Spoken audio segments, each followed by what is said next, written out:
नमस्कार, मैं हूं मनीष त्रिवेदी और इस वक्त मैं मौजूद हूं लाल कोठी गिद्धौर जमुई में। इस लाल कोठी का अपना एक इतिहास रहा है, राजनीतिक इतिहास रहा है और इस राजनीतिक इतिहास की कड़ी में एक शख्सियत हमारे साथ जुड़ी है और मैं उनसे आपसे मुखातिब कराऊंगा और जानेंगे कि जमुई विधानसभा में उनकी जो कैंपेन है वो कैसी चल रही है। तो हमारे साथ मौजूद है श्रेयसी सिंह जी। श्रेयसी जी, आपका बहुत बहुत स्वागत है और आप चुनाव की कैंपेन की शुरुआत हो चुकी है। आप काफ़ी दिनों से कैंपेन कर रही हैं और मैं अपने पहले सवाल की शुरुआत यहाँ से करूँगा कि मैं आपके घर जब आया तो एक तालाब है बाहर, उस तालाब में ढेर सारे कमल के फूल खिले हुए हैं। इसका एक भारतीय परंपरा धार्मिक हिसाब से एक क्या आप इसके ऊपर क्या कहना चाहेंगे, कैसा लग रहा है आपको? इसका एक सिंबल को आप क्या कहेंगे? आई थिंक एक शुभ संकेत है कि लक्ष्मी के फूल खिल रहे हैं, कमल के फूल खिल रहे हैं, तो शुभ संकेत ही मायने। बिल्कुल, ये एक पॉजिटिव सिंबल है कि घर के आगे अगर कमल का फूल खिला हुआ है तो एक, और आप उस कैंपेन में भी है। बीजेपी की टिकट पे आप चुनाव लड़ रही हैं जमुई में और आपको क्या रिस्पांस मिल रहा है ग्राउंड में? क्या रिस्पांस है? आप बहुत सुबह से लेकर शाम तक कैंपेन कर रही हैं, क्या रिस्पांस मिल रहा है जनता का? बहुत अच्छा रिस्पांस मिल रहा है, स्पेशली जितना भी यूथ है, गर्ल्स एंड बॉयज़, वो सब बहुत प्रसन्न हैं। बहुत सी एक्सपेक्टेशंस हैं उनके मन में, उनके दिमाग में हमारे प्रति।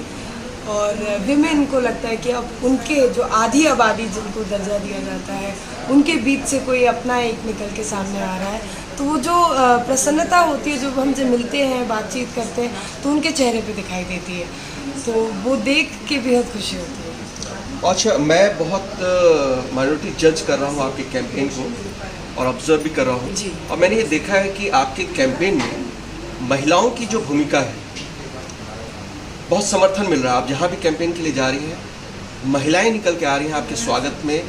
और क्या ये बीजेपी का प्यार है, कमल छाप का प्यार है, या ये श्रेयसी के लिए प्यार है?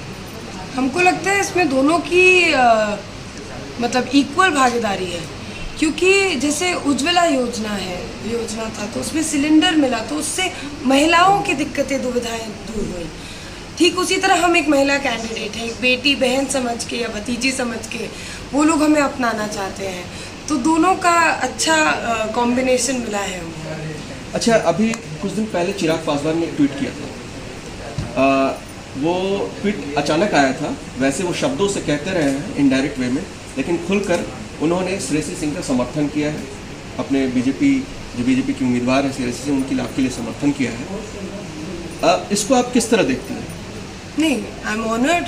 ये मेरा सौभाग्य है कि वो वर्तमान में यहाँ के लोकसभा के मेंबर ऑफ पार्लियामेंट हैं और कि वो मुझे शुभकामना संदेश भेज रहे हैं। तो क्या ये माना जाए कि दो यूथ की जुगलबंदी जमुई विधानसभा में कुछ मैजिक करने वाली है? उम्मीद तो यही है, बाकी जितना हो सकेगा उतनी मेहनत हम करके दिखाएंगे। श्रेयसी जी, मुझे ये बताइए कि दादा एक बहुत बड़े पॉलिटिशियन रहे हैं इस रीजन के, बिहार के नेशनल लेवल पे, और मुझे भी उनका इंटरव्यू करने का मुझे मौका मिला। मैंने 4 बार उनका इंटरव्यू किया है और जो उनके दिल में रहता था वही वो दिखते भी थे जी। क्या आप जब फील्ड कैंपेन कर रही हैं या फिर जो रिजल्ट आएगा बाद में, क्या दादा का वो जो चीज़ है, वो जो मतलब कि वो जो इमोशन है, वही चीज़ आपके अंदर दिखेगी या श्रेयसी सिंह में कुछ बदलाव होगा? अब ये तो समय ही बता सकता है कि हमारी पर्सनालिटी और पापा की पर्सनालिटी में क्या सिमिलैरिटी है। लेकिन अभी तक जो लोग कहते हैं, जो परिवार के लोग कहते हैं, जो जनता कहते हैं, वो कहते हैं कि नहीं, उनकी हूबहू कॉपी है। एक बहुत ही यहाँ पे दिलचस्प सवाल पूछूंगा कि आदरणीय प्रधानमंत्री मोदी जी ने श्रेयसी सिंह का सिलेक्शन किया जमुई के लिए, वो भी बिल्कुल अचानक, वो भी बिल्कुल मैजिक की तरह। श्रेयसी सिंह जी के ऊपर प्रधानमंत्री जी की ये जो नज़र पड़ी, वो उसके पीछे क्या कहा? प्रधानमंत्री मोदी जी की कैसे नज़र पड़ी तो हम नहीं कह सकते, क्योंकि उनके सामने तो हम एक बहुत ही छोटे से पद पर हैं और उम्र में भी काफ़ी छोटे हैं। लेकिन हमने अपनी रुचि जताई थी कि हमें चुनाव लड़ना है। और मुझे लगता है जब बीजेपी ने सामने नाम देखा तो उनकी इतनी बड़ी टीम है, उन्होंने अपने हिसाब से एनालिसिस किया होगा और सूझबूझ के एक सही सीट दी है। और मैं काफ़ी टाइम से, काफ़ी सालों से राजनीतिक चीज़ों को मैं ऑब्जर्व कर रहा हूँ, जमुई में खासकर। बीजेपी ने पहली बार एक ऐसे कैंडिडेट को विधानसभा में उतारा है जो बीजेपी के लिए गेम चेंजर साबित हो सकता है बनिस्बत जो बाकी के कैंडिडेट हैं। और ये बीजेपी के लिए भी अपॉर्चुनिटी है और ये श्रेष्ठ सिंह के लिए भी अपॉर्चुनिटी है। तो इसको आप किस तरह देखते हैं, इसको आप कैसे भुनाएंगे? आई होप कि हमें जो अपॉर्चुनिटी आप कह रहे हैं उस अपॉर्चुनिटी के साथ साथ जमुई विधानसभा को लेकर एक ग्रो करने का मौका मिलेगा। यहाँ के लोग एक विकल्प खोज रहे हैं और उस विकल्प के रूप में हम उन लोगों के बीच में आए हैं। हम आशा रखते हैं कि पटना से, दिल्ली से हमें जितना समर्थन मिल सके लोगों की सेवा करने के लिए, उस सभी चीज़ों की आशा रखते हैं। मुझे ये बताइए कि जमुई के वोटर ये कह रहे हैं कि श्रेष्ठ सिंह अचानक आ गए, लेकिन मैं ये देख रहा हूँ कि आप सुबह निकलती हैं, रात तक कैंपेन करती हैं, आप गांव में जो कदम आपके फ्लाइट में और फॉरेन में घुमा करते थे वो जमुई की गलियों की खाक छान रहे हैं और आपको उसका रिस्पांस भी बहुत अच्छा मिल रहा है। तो ये जो वोटरों के, कुछ वोटरों के मन में ये है कि ये आई हैं, तो इसको आप कैसे अपने वोटरों को समझाना चाहेंगे? वोटर के मन में, पब्लिक के मन में ये कभी नहीं था कि श्रेष्ठी कहीं बाहर से आई है, ये उनके मन में बैठाया गया है। किसी भी व्यक्ति या पार्टी के बारे में हम बात नहीं कर रहे हैं, लेकिन बिहार की जनता, जमुई की जनता ये जानती है कि श्रेष्ठी जमुई की थी, है और रहेगी। आज तक हमने बिहार के लिए निशानेबाजी की प्रतियोगिता में भाग लिया है, बिहार के लिए पदक जीते हैं।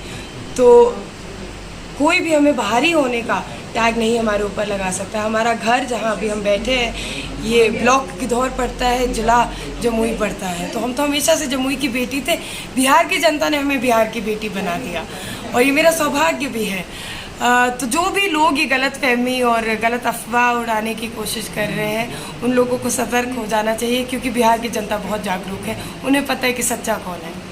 2 सवाल और यहाँ पे करूँगा कि आप चुनाव मैदान में हैं और बहुत सक्रियता से फील्ड में है, और क्या आपको लगता है कि आपका जो मुकाबला है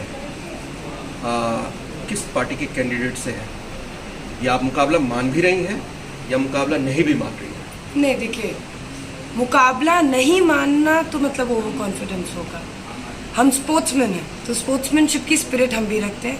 ओपन प्लेइंग फील्ड है, सब पार्टीज़ में ने सब कैंडिडेट्स ने, कुछ इंडिपेंडेंट भी खड़े हुए हैं, कुछ पार्टी के दम पे खड़े हुए हैं। सब लोग का स्वागत है और जनता जिसको वोट देगी भाई जनप्रतिनिधित्व करेगा। आखिर में आप मुझे ये बताइए कि जमुई की जनता, जो जमुई के वोटर हैं, जो श्रेष्ठ सिंह के समर्थन में हैं या जो लोग नहीं भी हैं, आप अपनी तरफ से क्या कहना चाहेंगी? वो 3 कारण बताइए जब जमुई की जनता बीजेपी के टिकट पे श्रेष्ठ सिंह को जिता करके यहाँ लगे, क्यों वोट करेगी? 3 स्ट्रॉन्ग कारण बताइए। एक तो 3 चीज़ को एक में मिला के अगर हम बताएं तो युवा है, स्पोर्ट्समैन है, हार्डवर्क कितना करना होता है और उस हार्डवर्क कैसे किया जाता है इसकी पूरी जानकारी है हमें। दूसरा, और इमोशनल एंगल, पापा को अधिकतर लोग जानते हैं, माँ को अधिकतर लोग जानते हैं, तो उन्हीं का संस्कार, उन्हीं का ईमानदारी और सेवा भाव से हम भी आए हैं, तो कुछ डीएनए तो हमें भी होगा, इसलिए एक मौका देना ज़रूरी है। तीसरा, अपना पढ़े लिखे हैं, बाहर की दुनिया देखी है, विदेश घूमा है, देश विदेश देखा है। तो प्रधानमंत्री मोदी जी एक बहुत अक्सर कहते हैं कि हमें गांव को शहर से जोड़ना है। तो जब गांव को शहर से जोड़ने की बात आती है तो आदमी को वो विज़न लेकर गांव में आना पड़ेगा, और वही विज़न लेकर हम आए हैं। तो ये थी श्रेष्ठ सिंह, और आपने देखा श्रेष्ठ सिंह कैसे पूरे दिन भर अपने कैंपेन को सुबह से लेकर रात तक जमुई में कर रही हैं, और पूरे जो एक स्पोर्ट्समैन का स्पिरिट होता है उस स्पिरिट के साथ जमुई जो इनके परिवार के तौर से, इनसे परिवार की तरह जुड़ गया है, अपना कैंपेन कर रही हैं। और निश्चित तौर से श्रेष्ठ सिंह अब न रहेगी बेबसी, आ रही है श्रेष्ठी इस कैंपेन के साथ। अपना दाव, अपना निशाना वो लगा चुकी हैं। 28 तारीख को वोट पड़ना है, देखिए नतीजा क्या आता है। फिलहाल के लिए दीजिए इजाज़त। मनीष त्रिवेदी, कैमरामैन सत्यम।